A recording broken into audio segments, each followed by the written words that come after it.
Friends, എല്ലാവർക്കും KCR കിച്ചണിലേക്ക് സ്വാഗതം. നമ്മളിന്ന് തയ്യാറാക്കുന്നത് കർമൂസും മുരിങ്ങയിലയും കൊണ്ട് നല്ലൊരു തോരനാണ്. ഈ തോരൻ തയ്യാറാക്കാൻ കർമൂസ് ഒരു ചെറിയ കഷ്ണം കർമൂസ് എടുത്തിട്ടുള്ളൂ. തൊലി കളഞ്ഞ് ഗ്രേറ്റ് ചെയ്തെടുത്തിട്ടുണ്ട്.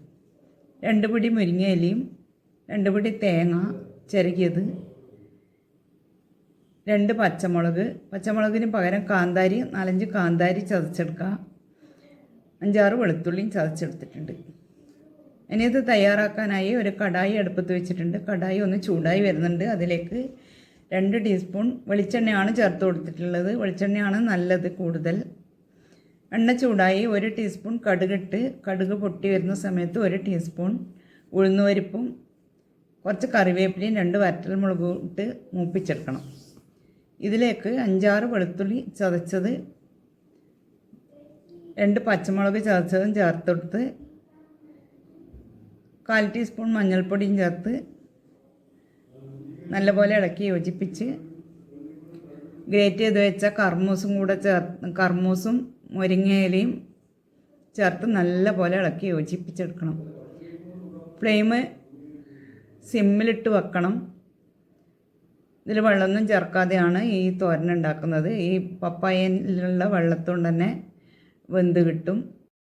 നമ്മുടെ വീട്ടിലുള്ള പപ്പായയും മുരിങ്ങയിലയും കൊണ്ട് തന്നെ നമുക്കൊരു വെറൈറ്റി കറി പെട്ടെന്ന് തയ്യാറാക്കി എടുക്കാം.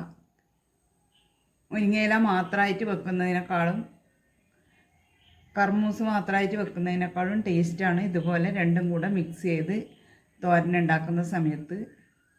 നിങ്ങളിതുപോലെ ഉണ്ടാക്കി നോക്കിയിട്ടില്ലെങ്കിൽ ഉണ്ടാക്കി നോക്കണേ.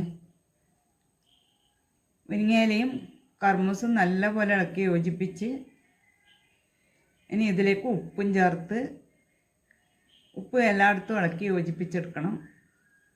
അതിനുശേഷം ഇത് നല്ലപോലെ തട്ടിപ്പൊത്തി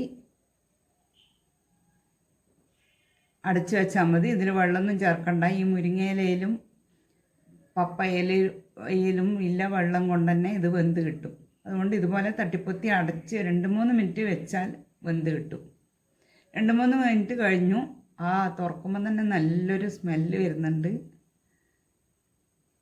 ഇനി ഇതിലേക്ക് നമ്മൾ തേങ്ങ ചേർത്ത് കൊടുക്കണം. 2 പിടി തേങ്ങ ചേർത്ത് കൊടുക്കുന്നുണ്ട്.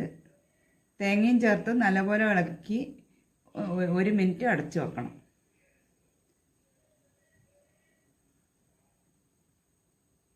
ഇത്രയേ ഉള്ളൂ. വളരെ എളുപ്പത്തിൽ നമുക്ക് ഈ കറി തയ്യാറാക്കി എടുക്കാൻ പറ്റും.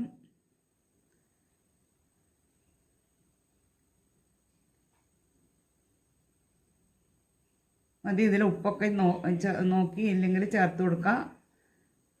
ഉപ്പൊക്കെ പാകത്തിനുണ്ട്. നല്ല രുചിയുള്ള കർമൂസ് മുരിങ്ങയില തോരൻ റെഡിയായി.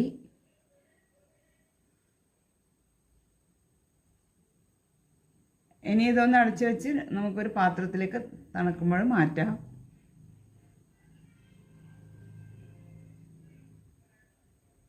എല്ലാവരും ഉണ്ടാക്കി നോക്കുക. അഭിപ്രായങ്ങൾ കമൻറ്റ് ബോക്സിലൂടെ അറിയിക്കുക. Thank you.